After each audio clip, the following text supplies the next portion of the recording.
Hello friend, સ્વાગત છે તમારું મારા કિચનમાં. તો આજે હું તમારી હારે એક પાલકની દાળની રેસીપી શેર કરીશ.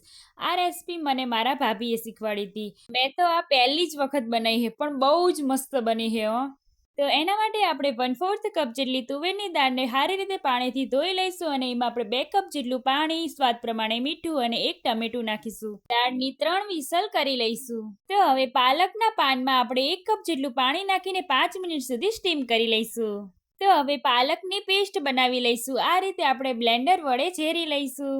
દાળને પણ આપણે ઝેરી લઈશું.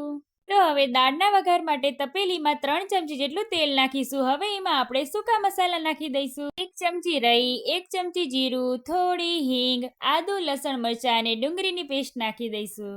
તો હવે એને આપણે 3 મિનિટ સુધી સાતળી લઈશું. બધી વસ્તુ આપણી સારી રીતે સતળી જાય એટલે એમાં આપણે ટામેટાની પેસ્ટ નાખી દઈશું અને ટામેટાની પેસ્ટને આપણે 2 મિનિટ સુધી સાતળી લઈશું. તો હવે એની અંદર આપણે થોડી હળદર, 1/2 ચમચી જેટલું મરચું નાખીને 1 મિનિટ સુધી સાતળી લઈશું. તો હવે એની અંદર આપણે દાળ નાખી દઈશું અને પાલકની પેસ્ટ નાખી દઈશું.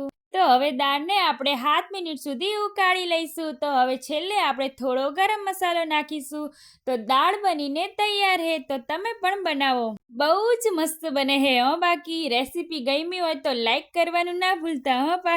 કાલે ફરી મળીએ નવી રેસીપી સાથે. આવજો.